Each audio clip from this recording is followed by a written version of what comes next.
ก่อนตาอภิวาทน้อมระลึกถึงอย่างคุณพระอรหันตสัมมาสัมพุทธเจ้าผู้แสวงหาซึ่งประโยชน์อันยิ่งใหญ่ขอนอบน้อมอย่างพระธรรมคำสอนในศาสนานี้ที่องค์สมเด็จพระสัมมาสัมพุทธเจ้า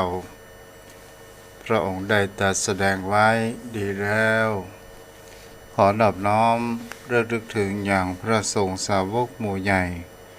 ผู้มีทิฏฐิอันหมดจดและงดงามโดยเส้นแก้วของข้าพเจ้าและขอถวายความเคารพนอบน้อมไว้สาไปยังครูบาอาจารย์พระเถรานุเถระพระภิกษุสงฆ์สามเณรพระสังฆาธิการสงฆ์สมณศักดิ์บัณฑิตนักปราชญ์ท่านผู้มีความรู้ทุกรูปทุกตนทุกองค์ที่รับฟังอยู่ณขณะนี้และขอเจริญสุขสวัสดีมาอย่างพ่อออกไม่ออกศรัทธาอันมีโยมพ่อโยมแม่พ่อมอนแม่มอนพ่ออุ้ยแม่อุ้ยปีป้านะอาท่านผู้ฟังผู้มีบุญทุกท่าน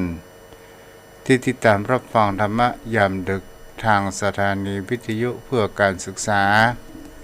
พระพุทธศาสนาและวัฒนธรรม104.5 เมกะเฮิรตซ์โดยการส่งลิงก์สัญญาณไปณที่ตั้งสถานีวิทยุคือวัดไฟหินตำบลสุเทพอำเภอเมืองจังหวัดเชียงใหม่โดยความเอื้อเฟื้อเมตตาของท่านอาจารย์พระครูสมุวิศวัตรวรกิจโจผู้มีจิตใจ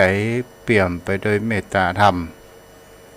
ขอถวายความเคารพมาณโอกาสนี้วันนี้สถานญาติโยมเฮามาอยู่ในคืนวันพุธที่17เดือนเมษายนพุทธศักราช2567เฮาก็ได้ผ่านพ้นงานประเพณีปีใหม่เมืองของเฮาไปบางที่บางแห่งก็ยังมาหมดเตื้อเนาะชมพ่อเจ้าแม่ท่านผู้ฟังวันนี้เฮาก็มาฟังเนื้อธรรมมหาจารย์การสุดท้ายคือการที่13นครกัน มี48พระคาถาอยู่2หน้าสถานญาติโยมก็ติดไปถึงไหนก็ถึงหั่นถ้าหมดเวลาเดี๋ยวก็โทรหาพ่อนั้นสายยันและวันผูกไม่แรงก็มาอยู่กับกันในการสนทนาธรรมแต่คืนนี้เราก็เทศธรรมเนื้อธรรมมหาจารย์เนาะ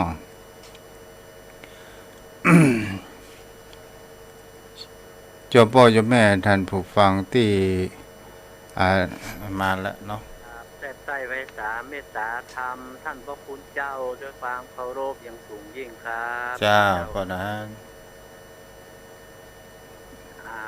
ท่านเจ้าจะเสด็จธรรมมาวัดแล้วนะครับวันนี้กับที่สุดท้ายนะครับนครนะครับเจ้าครับก็จะได้นำไหว้พระแล้วก็อาราธนาธรรมครับเจ้าพ่อแม่ศรัทธานักศีลนักบุญผู้ใฝ่ในธรรม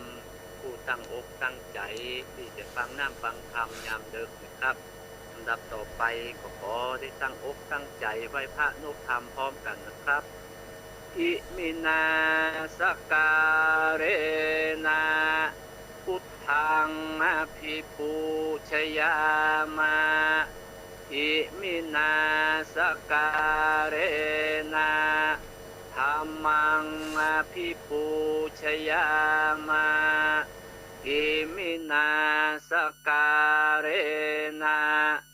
สังฆังอภิปูชยามะอะระหังสัมมาสัมพุทโธภควาพุทธังภควันตังอภิวาเทมิสวาคาโตภควตาธัมโมธัมมังนามัสสามิสุป ติปันโนภะคะวะโตสาวกสังโฆสังฆังนะมามิหันธรรมยังพุทธัสสะภะคะวะโตบุพพาคณามะกะรังกะโรมะเสนะโมตัสสะภะคะวะโตอะระหะโตสัมมาสัมพุทธัสสะนะโมตัสสะภะคะวะโตอะระหะโตสัมมาสัมพุทธัสสะนะโมตัสสะภะคะวะโตอะระหะโตสัมมาสัมพุทธัสสะต่อไปขอตั้งอกตั้งใจฟังพระธรรมเทศนาธรรมวัดพื้นเมืองในเนื้อมหาจาตุเวสสันดรกันที่13กันนครนะครับโฮมมาเลยผมมาเลยตนองค์แอนพระตองเต้นกระดานทองทำมันได้ทาระถูกต้องตามคันรองนักพาดขออาราธนาลูกศิษย์พระผู้มีพระภาคเจ้าตนสักสวาดได้ขึ้นนั่งเหนือแต้นธรรมะแก้วแล้วเทศนาธรรมธรรมังธรรมมุตตมังปัจจังอาราธนังกาโลมาวันนี้เสียงปนันใสเนาะ แล้วปีใหม่แล้วเจ้าครับกราบไหว้สาครับ เจ้าวันรักษาได้อนุโมทนา ยังมามีเจ้าภาพกันเต้เด้อโยมพ่อโยมแม่เนาะเอาละตั้งจิตตั้งใจรับฟังธรรมเทศนาต่อไปเด้อ นะโมตัสสะภะคะวะโตอะระหะโตสัมมาสัมพุทธัสสะตัสสุตัวมหาสันโตปินตัลลาสันเทงสัลลัมปันโตอิมังกันธามาสันทะโวฟังลาสัมโพริสานตั้งหลายชุงจังฟังนิยายอันวิเศษอันจำห้องเหตุนักกรการสวดว่าพานักธรรมอันตนสังสวดเวสันตรราชบัวบานได้ยินข่าวสารสุภาวาสอันปัจจานาราชถวายเมืองเพื่อหือตนบุญเรืองเลิศแล้วเมือนั่งเต้นแก้วอาคาสันธานตามโบราณคันติยาจัดเฮือเป็นเต้าลาดพอสองเท้าปองเจนจากกรรมโดยตนปอกันว่าถอยต่อไปเลื่องว่าทำเมนารันจังกันเล่นนารันทาบาปตายิตามังตาวันจา จานะปันตาเยวะเนกะมาจาสมายังกันตาดังนี้ห ข้าแต่พระปิตาธิราชขอเชิญปรมนาถดาฟังปังเมื่อข้ายังเสวยราชตามคันติยาชาติกองทำตามโบราณกรรมอันจอมปอลัดเลี้ยวรอบดีลีเยววันดาเยววันต้นขานี้มีซ้ำเสือกพอหูจ้างเพื่อเป็นดาหูจ้างเพื่อเป็นตาลปอใจการอันภัยอาดีปากจางแก้วหักของเราเกิดเตรียมเงาร่วมคามปานย่านฟ้าลงมาบ่อใจจ้างพายาแต่เก่าจางแก้วเก่ากับเมืองห่างเป็นของเบื้องของเปื้องขินคอยเมื่อยังน้อ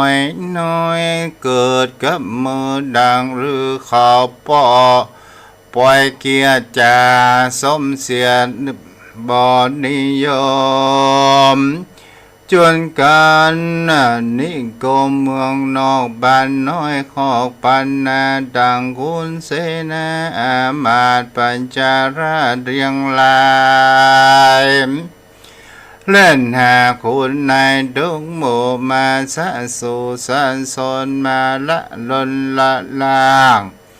ขับขาน้อยภาคเมืองมาอยู่ศาลาเถื่อนทองเพื่อข้าพี่น้องหากเอากันมาจำศีลภาวนาเสพสางในประเทศต่างดงนาดังหรือปล่อยมาอาราธนาคาเมื่อเราคือเป็นเต้าเก่าเสวยเมืองข้ายินเคียงใจจายินผิดหน้าแก่ฝูงคนขอพระปิณตาเอารีบโปนคืนเมื่อสู่ที่เต้าอยู่เสวยลมก่อนทะลา ตะโตในกาลาเมื่อนั้นตาสนใจญาธิราชได้ยินคำลูกกล่าวใจร้อนเผานักอกเต่าทะลงหยดจุดดาวจังหือเต้าระโอมละสาหือขอขมาเสียยังโทษอันใดโกรธกระทำผิดในพระบอพิตราตนลูกจริงตานถอยถูกกันทาวาทุกรันจาเงบุญตามพุนนาหันจังดังนี้เป็นการดูแลลูกร่างแก่พ่อป้อนนี้กากะจากปัญญาเหตุได้ว่าฟังคำสนสอเป็นกรรมแห่งเจ้าเมืองได้ขับพาบุญเรื่องเจียนจากหือปั้นพรากเมืองมาพระพุทธตาบ่มีโทษปอนนิโสดกรันตามเพศเป็นทุจริตอันใหญ่สิ่งนี้ใจจักดีเสียสีตนลูกเป็นดูถูกแก่คนทั้งหลายป้อนนี้โรงได้เสียเป่าเนียแก่เท้าก็เนียเสียสติและลูกเอ๋ยดูราเจ้าลูกดังแก่พ่ออันว่าลูกน้อยหนอยิ่งใจเกิดเป็นสายสืบเชื้อเป็นที่เอื้อแกว่งกันย่อมบันดาลยังทุกโทษอันหลายโสดกลางวน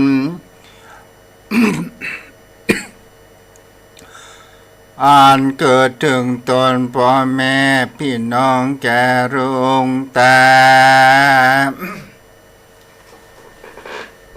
เด้อขอแห้ง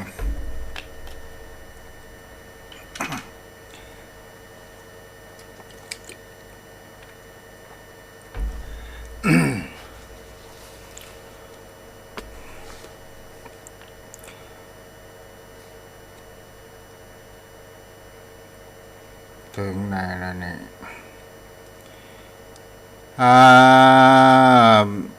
จึงทันถอยถูกกันถาว่าทุดันจะเงพุทธาพุทนันจะดังนี้เป็นกามอันเกิดถึงตนพ่อแม่พี่น้องแก่ลุงตามตั้งหน้าเอาปาปูคูมาหมูมิสหายแม้นควรตายก่อนหลังตายได้ละพ่อแม่ไว้เป็นกุญเชิญเจ้าตนบุญลูกปอสิกสร้างก่อไปกินเมืองหือยศเรื่องดังเก่าเป็นเต้าเราสองตีแต่เติมมหาสันโดส่วนมหาสันเจ้าตนองอาจแม่นใครเสวยราชาสมบัติเจ้าก่อกลางกระจาจังกรรมจะเป็นกันถากรรมเก่าแสงจักมาเล่าแก่ปิตาม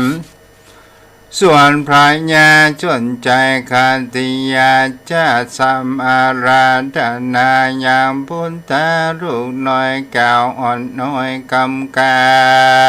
รเมื่อนั้นมันตั้งมวล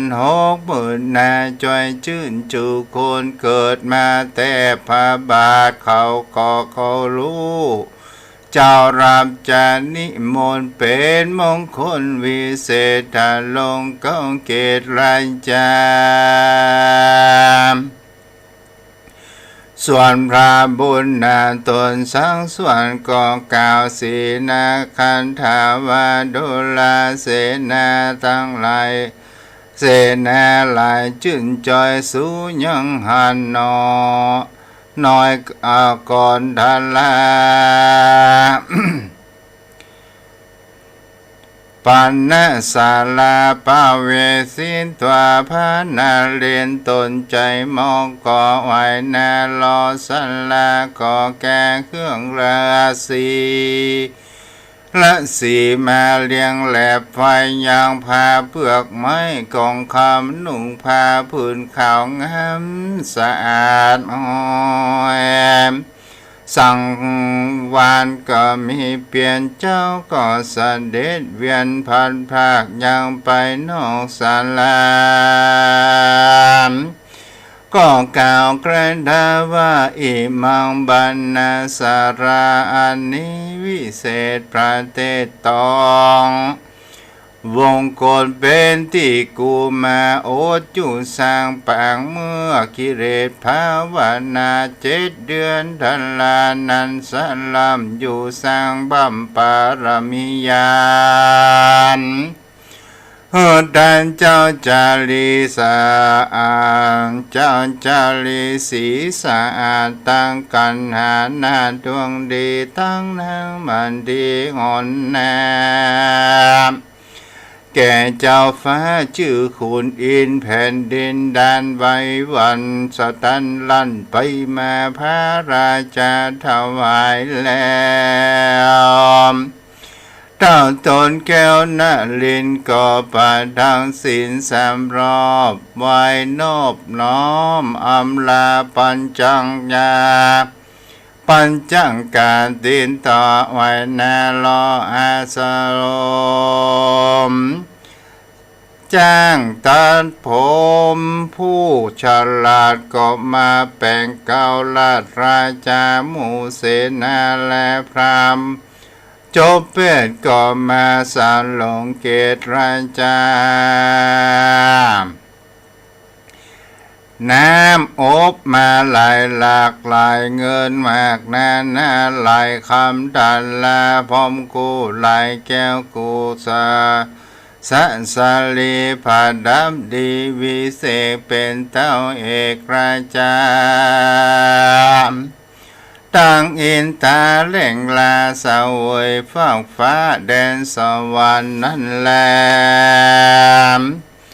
เต นะบุญดังเห็นดังอันกระทาปันดานังอันวิเศษพระพุทธเจ้าเทศนา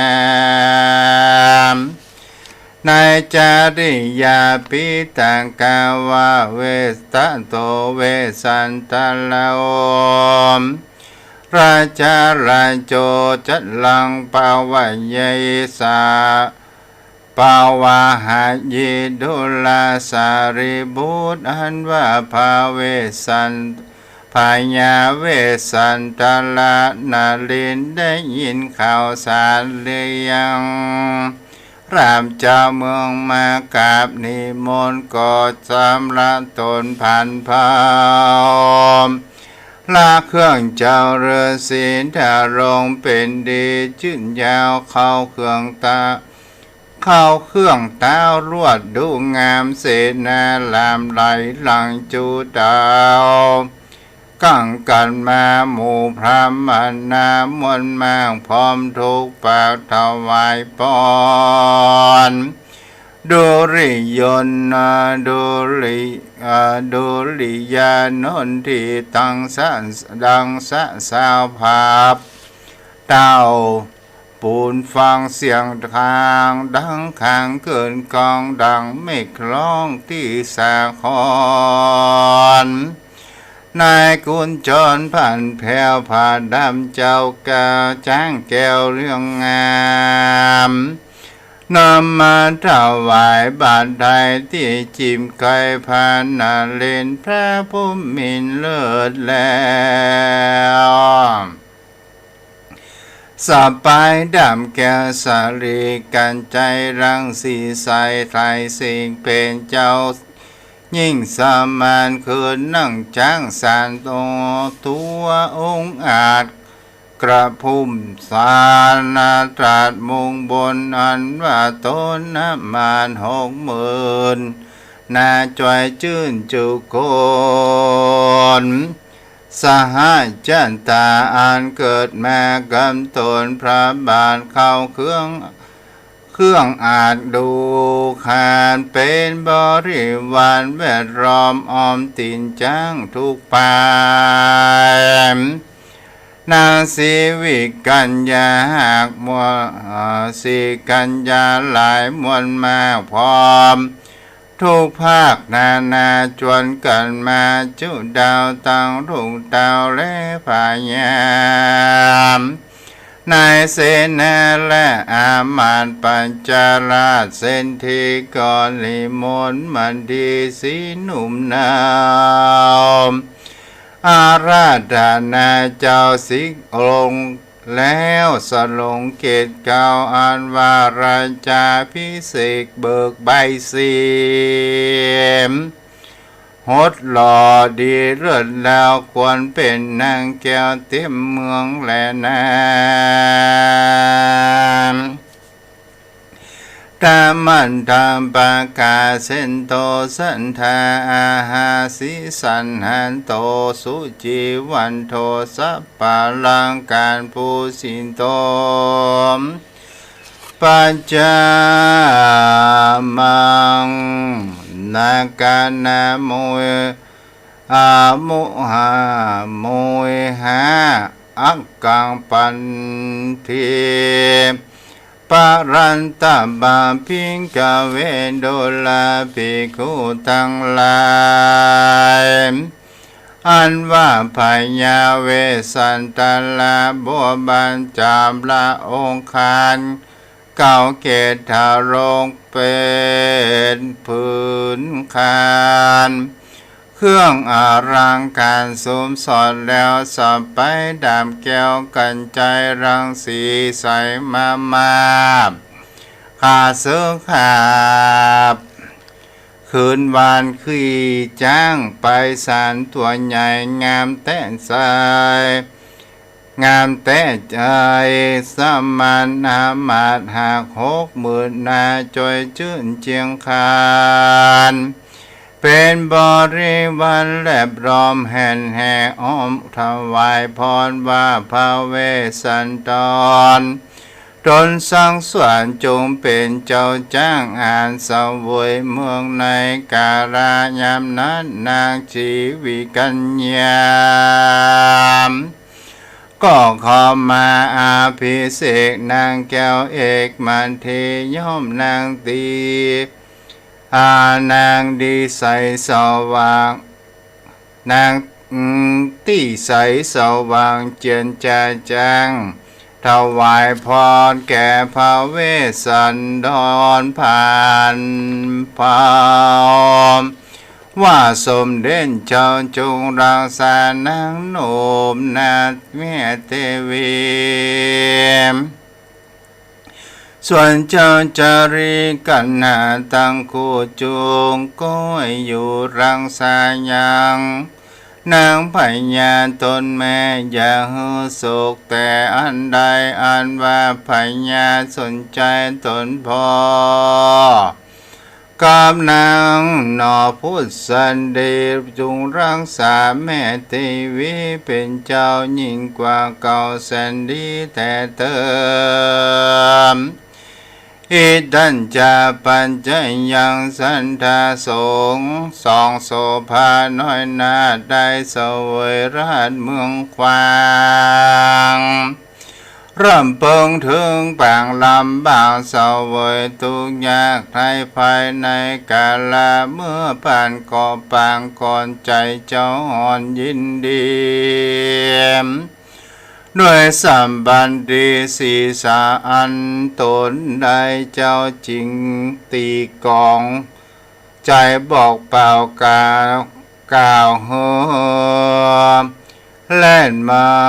หอระเล่นมาหอระศพเพื่อเฮดาวทุกไม้ในป่าเขาวงโคตรนั่นแหละสองขัดติญาได้เสวยเมืองก่อภาพโลกเล่าสองตีมเจ้ายินดีชื่นจอยได้ป้าลูกน้อยสองสี่ส่วนนางราชามันที่ได้ป้าสองสี่ลูกน้อยน่าชื่นจอยยินดีจะเจนจ่าซึ่งลูกแก้วจูบจมมาแล้วกล่าวกระทาว่าเอกพันตังผู้เลมอาเสเนจังกันทิทาจาดินีอิตังเมตังวันตังอาสิดังเนดุราเจ้าลูกรักแม่เมื่อพามเท่าแก่นำไปสุดวิสัยสาระแม่จะไปจอมกอบพรามยินไก่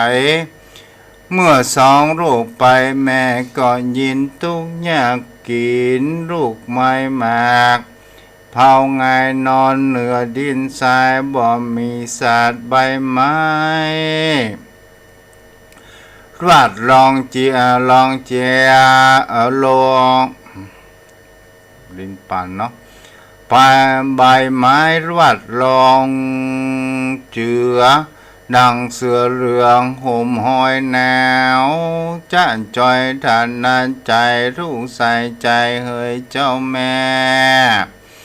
เมื่อพรามเท่าแก่นำไปสองนงไว้พังพร้อมเอาสองพี่น้องพาไก่กามแม่ก็รัตนานั่งทาเกิดถึงลูกก็พรำทุ่มคืนวานแม่หาหัวมันและลูกไม้แม่บอดได้เป็นลางเหตุเสือสิงสร้างมานั่งทาจังดากันกาบคาแม่มรณาเข้าสู่ศาลาก็เป็นอันเย็นเยือกแม่ก็มาร้องเรียกหาสองคืนเล่นไปใต้เนื้อทุ่งที่เย็นสังงัดที่หมอหันในอกแม่ลูกเป็นไฟพาเผาบ่รู้ว่าลูกแม่อยู่หนจะได้ แม่เยาว่าตายเสียงคาเยาว่าราชสีอากว่าเอาไปกินเยาว่านกฮัสดีริงลงสูดแม่เยาว่าจังหลายผูกพ้นแต่งฝูงหมู่หมาหมู่แมงงูงอดกันเกี่ยวกอดตนตายกลางกองทรายและป่าไม้แม่ไปซอสายผ่านน้ำทุกปู่ผาแม่ก็คืนพอปอหันแก้วหนอตั้งใดแม่ก็ซ้ำคืนไปแถมเราคุ้มไม้แม่ก็ไปเล็งดูปอหันสองบุญจูพี่น้องในแห่งห้องหนใดแม่ก็เยี่ยวว่าสองคือสู่ไปตาเงือกกับกว่าตกวางแม่เตียว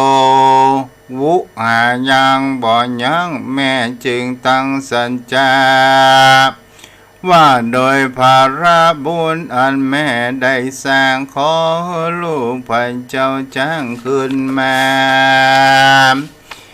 แม่ซ้ำไปหาแถมเราขอบที่เก่าหลายที่ขึ้นมาสู่กุฏิลงหายยกมือไหวเต้าพระยามน้ำตาแม่นี่นาแอบนาทุงเต้าฟ้าอะไรนอนกลางคืนไหลกังกาลายหาลูกกำพายามนอนลงดาบดังจะมาเปิดพาแม่กินนมร่างข้าเป็นดังมาอยู่อาสาลมเต้าต่อยลาเล่นอ้อยกันกับกันร่างข้าเป็นดังมาเป็นดังมาลองเรียกนันสันสาวาพี่นางแก้วแม่เล่ามาจะ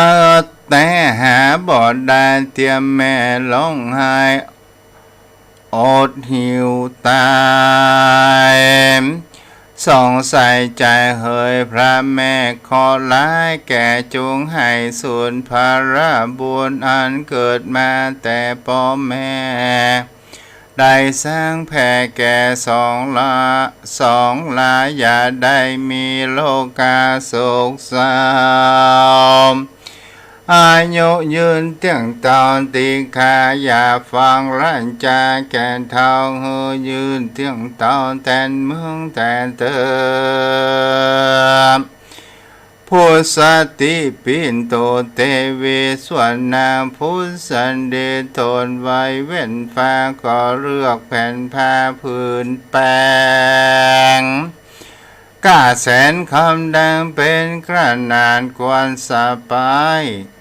วันแก่สับไปลานเกยถาลงแหวนทำรงคำสุบสอนนางแก้วสอดดูดีสองแสงสีใจจ่าสมแก่นาแม่มันทีนางผู้สันดีแม่แก้วแต่งแล้วใส่ข้าอุ้มคำหือสาวจำนำเล่นใจไปหือแก้วแก่นท้ายมันที่ไรนาตามมันทำบางกาเส้นโทสันทา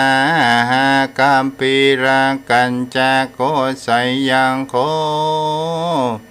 มานาโกโมดปราปาลานีดังนี้พิงกเวดุลาภิกขุทั้งหลายตนดารงสินใสสังสวดเป็นขินาสวัญจันอันดีบันนี้จังกล่าวถึงพุทธิแม่เต้าเจ้าชื่นเจ้ายินดีกำโดยนางมันดีสีสับไปแก้วแก่นไทยจึงนำมายังวันทามวลมา ผ้าลายหลากนาคือผ้ากามบาสิกาใส่สองสามเลอเส้นแลบลำใหญ่บัวเจอเจืองชาติหันสนแซวเรื่อมกะแค้วแสนคำโกใส่ยังงามแปะปอด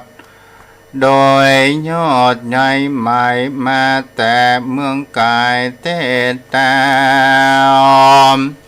กวนกาดใดแสนเมืองผืนหนึ่งจะว่าอุตมปาละเรื่องรำฟ้าดูหลากผ่านต่างลายเป็นตาใหญ่ใหญ่ลอดปูนดีตาสอดแยงดูตาหนึ่งจือว่าสิเนโลไมตาเวบตาตาตาหนึ่งน้ำสามโมทิพตีฟองตาหนึ่งรูปอุดรโคนตาวิบใจตาหนึ่งเกินชื่อว่ารูปบุตาเวเทใส่ปุนดูตาหนึ่งรูปจมปูยาวยานกว้างตาหนึ่งรูปโอมข้างก้อยยานสร้างสมบัติตาหนึ่งชื่อว่ารูปพญาจังกวันที่เสวยราชตาหนึ่งก่อนชื่อว่าเทวดาอยู่พระสานแก้ววิมันคำตาหนึ่งรูปเต่าจัตุรุกบาลอาจนาตาหนึ่งรูปอินเจ้าฟ้าอยู่เสวยรมตาหนึ่งรูปพญาพรหมต้นสังสวรรค์ตาหนึ่งรูปปรมิลาภพระปริบุญนิตาสวัสดีตาหนึ่งรูปกินนาลีไล่เลยโจมตาหนึ่งรูปยิ่งใจโจมสู่สร้างตาหนึ่งรูปแม่ร่างคือเว้นแยงเงาตาหนึ่งรูปแม่กำลังเอาขอนจางตาหนึ่งรูปเปล่าสาวสร้างเรือนตาหนึ่งรูปพ่อกาเดินเตียวเตตาหนึ่งรูปแม่น้ำเดินเขตแดนลมตาหนึ่งรูปสอบเป่าคำไหวท่าตาหนึ่งรูปจางลาดงละพายตาหนึ่งรูปเนื้อไปเป็นหมูตาหนึ่งรูปมาอยู่ศาลาตาหนึ่งรูปเสือสิงอาดาเอวเล่นตาหนึ่งก็รูปกันตายเดินดงตาหนึ่งรูปจะลงบินนากันตาหนึ่งรูปเปนนาจัดเมามันตาหนึ่งรูปเสพันนาลจัดจ้างเผือกตาหนึ่งรูปกิดเดือนดาวตาหนึ่งรูปไผ่จันข่าวใส่สองตาหนึ่งรูปนางอายำปองกองใจตาหนึ่งรูปแม่ไม้หาผู้ให้หาผัวโตตาหนึ่งรูปงัวเอาสุภาลาตาหนึ่งรูปกวางตาลายละนันนามตาหนึ่งรูปไก่เถื่อนทำแลละเจ้าหงตาหนึ่งรูปเสือต่างๆรูปเสือรูปสัตว์ต่างๆและนักน้ำตาหนึ่งรูปออกนางจำตาหนึ่งรูปแม่น้ำจึงขายวันทาพาพื้นวิเศษอันเกิดแต่ขอมาลาจิพาพื้นแปง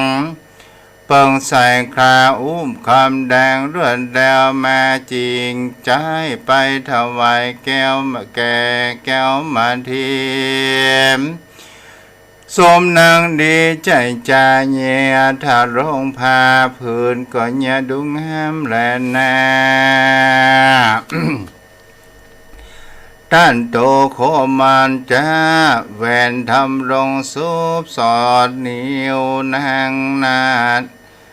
แอวนางแก้วขาดไปสีซอยสังวันดีสุนสดแล้วผดับไปด้วยแก้วมากมนมีนางผู้สันดีสีข้างเขาเป็นแม่ตาบรมมีใจชื่นชมอันว่านางแก้วมาดีตารงผ้าผืนดีงามสะอาดกวนแก่นางดาวลาดเทวีเรนามส่วนนางพุทธสันดีตนแม่ก็ใจไปถวายแก่มันที่เกือมากปันคำดีและร้อยประดับซอยสังวานดูเจียนคานใจจะใสส่องหาจำนำเกินคำร้องอาลับบาทควรแก่นางราชอุดมสองนางน้อมคำขาดแก้วกุมุกมาศสะแอวเป็นของแป้งนางนาฏอันสุนอันลูกสะไปหากเคยทารงผ่าดำได้ตะผ่าดำองค์เฮาตลอดจากฮือข้างรอดรอนายตามเปิงใจแก่ลูกสัมไปมันดีสร้างโสนังดีจุนเจ้าแขนสดกองงามนางนาสนมรับใจก่อนนั่งไกลถวายสารเป็นบริวารแวดล้อมถูกปากพร้อมยินดีส่วนสีจนใจบรมนาถจังหือโอกาสแก่มนที่12เอาโกเพนนิสังส่วนเต้าก็ปงราชรางวัลแป่งกันลายสิ่งเล่นมหรสพยิ่งเสืองสวรรค์ฟ้องฟ้อนฟ้องจึงฟันจึงดาบพ้องกาบของเลือนร่างพ่อก็ขึ้นเรือลำใหญ่ร่างพ่องก็ตายเสบียงนางร่างพ่องก็สงสัยสลิดคืนปืนอาการกลางหาวร่างพ่องก็เป่าโจนดาบร่างพ่องก็หาบฟันแตงร่างพ่องก็แตงคอหอกร่างพ่องก็ตกเปล่าลงลังพ่องก็ขับสนเป็นระบำอื่นมันรังพ่องก็สันอุนสาลังพ่องก็ตกสังกาลูกใหญ่ลังพ่องก็ขอมแสงคมขานไปลังพ่องก็ขับสนสันองมาลองมาดพ่องก็ตีพ่องก็ดิดเปียปาดเสียงหวานหลายสิ่งอ่านปานเปียงอ่านปาดปีเป่าเมื่อนั้นเล่าปุณได้ฟังอาภิเษกบุญธรรมเมืองรีปนเรื่องเต็มไทยปู่โดยเถื่อนผ่าปังใดในดงตาลป่าไม้นับบาทใด12อาโคเพนีเบิกไรสีพระบาทพอกระนาเต็มเดือนและนาตามันทำปากาเซนโตสันทาสาภาหิตังสรัมหิพิกเวโดราพิงคนทั้งหลายตนทะลงสิ้นสายบริยาตเป็นขีณาจารย์อาระหันตาอันว่าโมมิกามนมาเต็มทุกภาคป่าหิมาปันมีใจจมบานย้อนเยินตัวใหญ่หน่อยจืนยินดีบราวีเกียรติกา บอกการตามต้นคาเบียดเบียนกันโดยเตจาเมตตาธรรมเต้าตอดไม่ที่รอดทุกจุมเอาเขาก็ยินดีโมหุ่มกว่าเล่นทั่วป่าหิปะปานนกตั้งหลายมวลหมู่รองสะสู่สนสอสองจามสาขาไปบนจิมไกเหนือหมู่ไม้นาโดยเมตตาธรรมมวลมากทุกตัว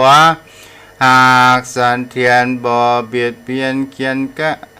ยนกาบอกการทำร้ายละหิงสาบางเมื่อภเวสันตละลาด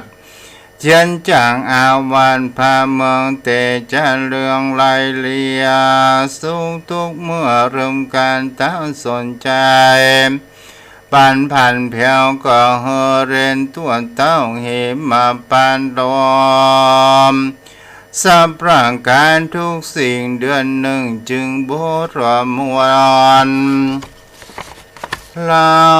ก็เอาลูกเต่าเมื่อเมืองแล้วบุญเรืองซึ่งใหญ่ก่อนแต่งใจไปหายังเสนาผู้ฉลาดอันตนเต่าราใส่แตนตามว่าโดลาเสนาตันจุงรีราไปก่อนเราจำพรไปตามโตคนติ่นจำได้รางหมู่ทาโทหมู่ม้าทงแถวไปหมู่ร่นแก้วแกว่งไกวควัดไกวไปตามจ้างรามแห่นแห่คุณนางแวดแวตำกลางเจ้าจารีน้ำไปก่อนนางกันหาแก้วย้อนไปจอมพาเวสันดรจอมนาฏท่านนั้นหมู่นางแกรานกันหาหมู่นางมันเทใจจะไปท่านนั้นจะพาเวสันดรหมู่พาผู้ทอนอายอย่างการตนผู้ไปถนัดบูนางแก้วรันจะมาดีหมู่นางผู้สันดีตนแม่ไปจอมแก่ดันทั้งหลายหมู่เด็กใจไปตามหลังหมู่ไปสะสู่สะแสนเต็มมาขอกแดนจิมกันยากเมื่อนานแลสันทิโยมากลางส่วนว่าพญาจนใจตนใหญ่ไปโดยมากาไก่บ่โหดได้60 โยชน์ขนา2 เดือนทาลาจึงรอดเวียงแก้วยอดนครพระโพธรตนผ่านแถวก็เสด็จเข้าเวียงใจเมื่อนั้นแหละนามส่วนว่าเจ้าจีปีไฟฟ้าก็มาเขาก็มาวัดแหวกแกว่งพาปูจามปากันมากับวาคาแก่นไทยภาพจุมพูจุงมีสุขติงคาเตียงเต่าเป็นเอกราชเจ้าสักใหญ่เป็นเจ้าไม่แต่นเมืองแต่นเติมในกาลานันเต้ากองเฮติกองร้องเป่าในเขตเต้าแดนเรือนว่าอาใจยาเมเฮเตือนไฟว่าอยากว่าอย่าได้คาสาอย่าผูกมาตีต่อยแม่นควรค่าของเฮปล่อยกุณนาคนพิชายาอยู่ขอกฝูงผูกขอกกังกามจงปล่อยออกมาเสียงอย่าเขาเครื่องวิโยกปองโคนเศร้าโศกกังวลฝูงหมู่คนอย่าได้ประมาทจงฟังโอวาทของเราเติมส่วนพญาเวสสันตลานก็คืนนั่งเหนืออันสันมีปัญญา มีปัญญาดีเกิดคุ้งใจห้อยมุ่งถึงตาลว่าวันพูกเวลาการเมื่อเจ้าญาจงจอกเข้ามาขอกูจะยกย่ออันใดหือง่ายจกใจหือเป็นตานั้นแลเมื่อนั้นเดือบินดากุมภาราศิราอาจแห่งตาราชอินตาก็อุ่นล้นกระดังแข่งดาสำแดงเฮอเป็นเหตุแก่พญาเวสันตลาอันมีใจวอนตินต่อคือใจล่อถึงตานพญาอินตาตนผ่านแผ่วก็เฮอหาฝนแก้วเจ็ดประการตกลงมาละลั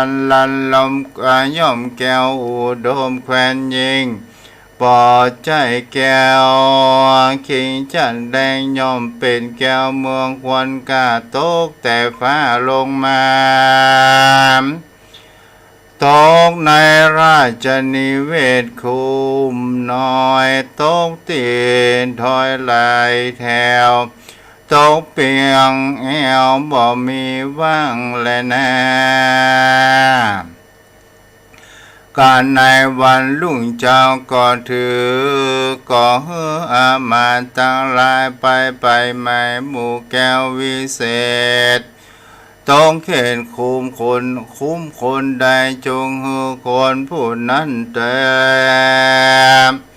ตาต้นแก้วราจาก็เฮือคนนำมายังแก้วอันตกแล้วไปนอกแดนดาวของหนต่างเอามาไว้ในเล่มสั่งอันใหญ่เขาของเก่าไม่ทมทอกส่วนเล่มสั่งเล่มพาเวสสันดรมีเจ็ดหลังและเจ็ดบาเล่มปะทับมาอันก่อนบ่หอนได้บุกปางเตือนยอมเต็มสังไรสามเงินคำพรามจื่นตองหลังทวนสองมีมากเล่มคำห่างดูงามหลังทวนสามเลือดแล้วเตรียมไปโดยแก้วมุกดาหารของเชิญจังคันเท่าที่ทวนสีเจียงจินมีแก้วมานิใจจามตั้งทวนแห่และแกนดูมีแก้วมานีจื่นจอยแก้วมุกน้อยลอยปันโปกหลังทวนหกนาเต็มไปโดยแก้วปาวาลำเลิศวาจิราเกิดกับเป็นบุญหลังทวนเจนกุณนาวิเศษก็ปุญเจนคันและนานทันโตเวสันตาลาลายจาตามันทังตัวขันติโยมนานพญาเวสันตาลาลาดเกิดในขันติยาจาตวงศาอยู่บำเพ็ญปารมีทำไปใจทาราบอายุได้100 ปีการเมียนอินทรีย์กันแล้วก็ไปเกิดเกิดบนปราสาททิพย์วิมานเทวสันธานชนวิราชชื่อว่าจันสันดุสินเทวราชอุตมาวาอุตมาวเตศในห้องเขตดุสิตสวรรค์ก็มีวันนั้นจะแรนา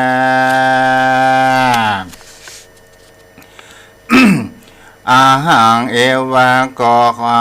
คือหากได้กูปันตันตากาตาได้ตนเป็นที่จังที่เพิง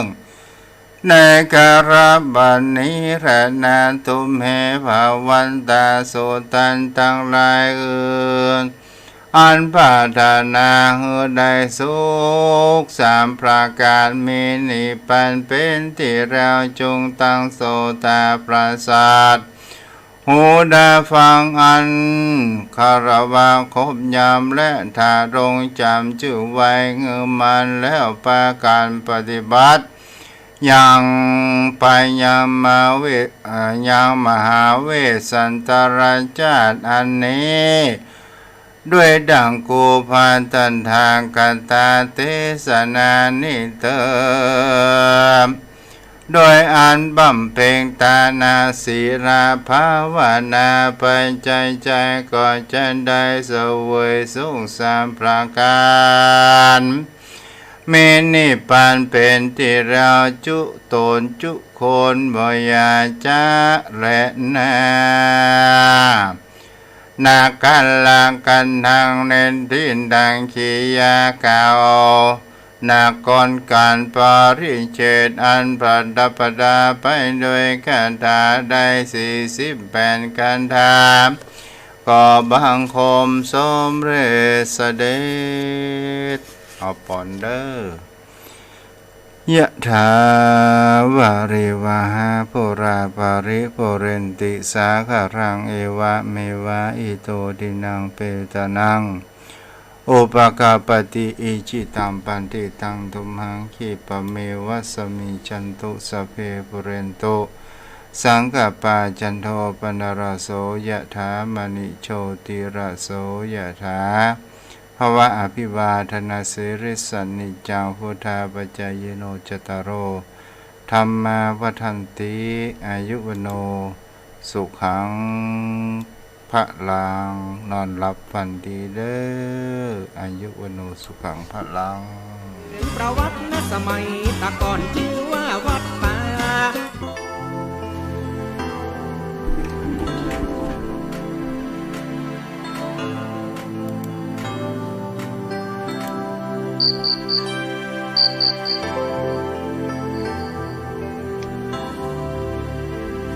ก็จะได้จะแม่ฮะ